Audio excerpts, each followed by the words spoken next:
El Padre Pío fue la razón por la que numerosas personas abrazaron el cristianismo y fortalecieron su fe en Jesucristo. Era un santo venerado al que se le otorgaron estigmas sagrados y soportó estas heridas con dignidad y humildad. A pesar de una vida marcada por el dolor y el sufrimiento, lo soportó todo en silencio, guiado por su inquebrantable devoción a Jesucristo. Sin embargo, solo podemos imaginar lo que ocurrió en los momentos previos a su fallecimiento. Sorprendentemente, el mismo Jesucristo apareció y habló con el Padre Pío justo antes de su fallecimiento para descubrir el misterioso mensaje transmitido por Jesucristo. Usain Padre Pío, quizás quieras ver este video hasta el final. Fue en 1918 cuando el Padre Pío experimentó estigmas por primera vez, con heridas que aparecen en manos y pies. Una mañana, después de celebrar misa y sentirse somnoliento, lo invadió una profunda sensación de quietud. En ese momento, sintió una sensación abrumadora que borró todas las demás sensaciones. De repente, una figura misteriosa, similar a una que había visto en 1913, apareció ante él. Pero esta vez, las manos, los pies y el costado de la figura sangraban. Esta visión aterrorizó al Padre Pío y sintió una sensación indescriptible, casi como si fuera a morir. Sin embargo, por intervención divina, su corazón se fortaleció y no pereció. Y aquí es donde empieza a ponerse interesante. Después de que la visión desapareció, el Padre Pío se dio cuenta de que sus propias manos, pies y costado también estaban sangrando. Los estigmas con los que compartió las llagas de Cristo fueron un don que le concedió el Señor. Signo de su credibilidad como confesor y como hombre con capacidad de discernir las almas. La gente se sentía atraída por Padre Pío debido a los estigmas, y el Señor usó este fenómeno para guiar a las personas lejos de caminos pecaminosos y situaciones difíciles hacia la esperanza de la resurrección. En los días solemnes que precedieron a la muerte del Padre Pío en 1968, las circunstancias que enfrentó debieron ser las más peculiares de toda su existencia. Las heridas visibles que habían definido su identidad durante 50 años quedaron tan arraigadas en el que recordar un tiempo sin ellas debe haber resultado arduo. Sin embargo, a medida que el Padre Pío se acercaba al final de su viaje terrenal, las heridas en sus manos, pies y costado comenzaron a cerrarse. Había recibido estas heridas la mañana del 20 de septiembre de 1918. Medio siglo después, el 20 de septiembre de 1968, después de varios días de desvanecimiento gradual, desaparecieron por completo. Las heridas quedaron solo en el Padre Pío. Ya fueran visibles u ocultos, eran una parte integral de su ser. ¿Sabías que Jesús se apareció al Padre Pío por primera vez en 1913, 5 años antes de que el Padre Pío recibiera los estigmas? Quizás quieras prestar mucha atención ahora. En una carta a otro sacerdote, describió la angustiosa visión que se desarrolló ante él. El Padre Pío todavía estaba en cama un viernes por la mañana cuando Jesús se le apareció. Pero esta vez algo fue diferente. Jesús apareció maltratado y desfigurado, una visión que dolió el corazón del Padre Pío. Mientras el Padre Pío miraba, Jesús le mostró una gran multitud de personas tanto regulares como seculares, incluidos muchos dignatarios eclesiásticos. Algunos celebraban misa, algunos se ponían sus vestiduras sagradas y otros se las quitaban.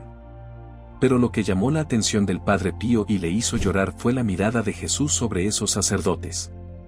2 lágrimas rodaron por las mejillas de Jesús y era claro que estaba angustiado. Con gran disgusto en su rostro, Jesús se alejó de la multitud de sacerdotes y los llamó carniceros. ¿Por qué llamaría carniceros a los sacerdotes? Su razón, sin embargo, fue desgarradora. Jesús estaba expresando su desilusión por cómo estos sacerdotes estaban desempeñando sus deberes sagrados. Entonces Jesús se volvió hacia el Padre Pío y le habló directamente. Dijo: «Hijo mío, no creas que mi agonía solo duró 3 horas. No, estaré en agonía hasta el fin del mundo por culpa de las almas que más he bendecido». Estas palabras transmitieron el peso eterno del sufrimiento de Jesús por la humanidad. Jesús continuó revelando el dolor que sentía durante su agonía. Destacó la importancia de no dormir durante este momento crítico. Jesús anhelaba incluso una gota de compasión humana, pero se sentía abandonado bajo el peso de la indiferencia de la gente. La ingratitud y la indiferencia de sus ministros hicieron aún más pesada su agonía.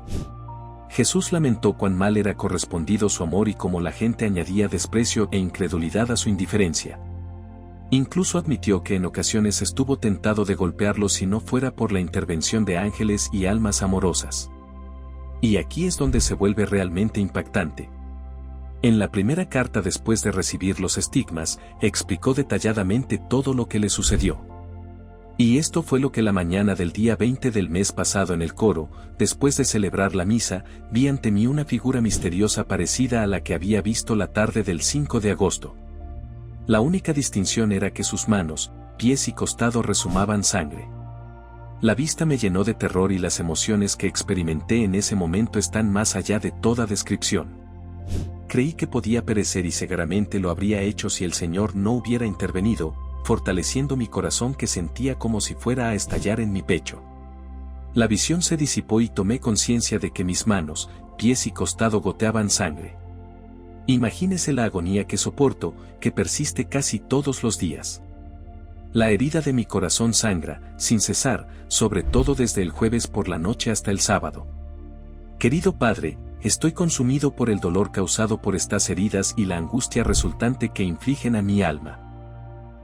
Temo que pueda morir desangrado a menos que el Señor escuche mi ferviente súplica para que me alivie de esta condición. Jesús, que es tan benevolente, ¿me concederá esta gracia? ¿Me liberará al menos de la vergüenza que me provocan estos signos externos? Alzaría la voz y le suplicaría sin cesar hasta que, en su misericordia, elimine estas marcas visibles que me causan tanta humillación y vergüenza insoportable. De todas las personas del mundo, Jesús eligió al Padre Pío para que le regalara sus heridas. Durante los siguientes 50 años, soportó estas heridas y el sufrimiento que las acompañaban. Aquí es donde las cosas dan un giro repentino. Después de una ardua misa el 22 de septiembre de 1968, a la edad de 81 años, el Padre Pío, frágil y exhausto, necesitó la ayuda de sus hermanos franciscanos para llegar a su cama en las primeras horas del 23 de septiembre. Después de confesarse y renovar sus votos, logró pronunciar los nombres de Jesús y María mientras arrojaba un rosario. A pesar de su estado de debilidad, alrededor de las 2:30 horas se observó una ligera mejoría. Aunque los presentes no presenciaron nada extraordinario, parecía como si el santo, que había experimentado numerosos sucesos sobrenaturales a lo largo de su vida, estuviera percibiendo algo invisible.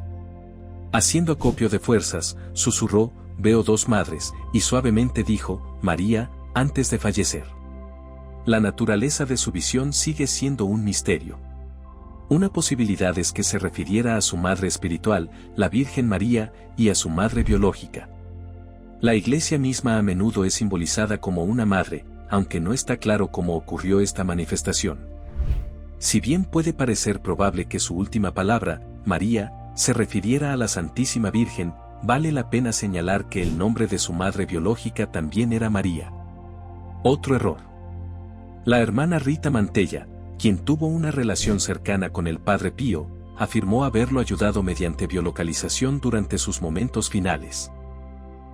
Según su testimonio, creía que la Virgen María, San Francisco y San Francisco. Claire estaba presente en su habitación en el momento de su fallecimiento. Esto sugiere que cuando el Padre Pío mencionó a María, pudo haberse estado refiriendo a la Virgen María. En cualquier caso, es apropiado que un hombre cuya vida estuvo llena de encuentros sobrenaturales concluyera su viaje terrenal con una visión mística. La celebración de la misa del Padre Pío era famosa y a menudo duraba hasta 3 horas. Para él, la misa fue un compromiso profundo de todo su ser, representando el pináculo de su día y la fuente de su fuerza interior. Comenzando su día a las 3:30 de la mañana dedicó las primeras horas a la meditación y la oración, preparando su corazón para la Santa Misa. Cuando llegó el momento de presidir la misa, el Padre Pío quedó profundamente conmovido. Se sumergió en la pasión de Cristo, comprendiendo el significado de sus acciones.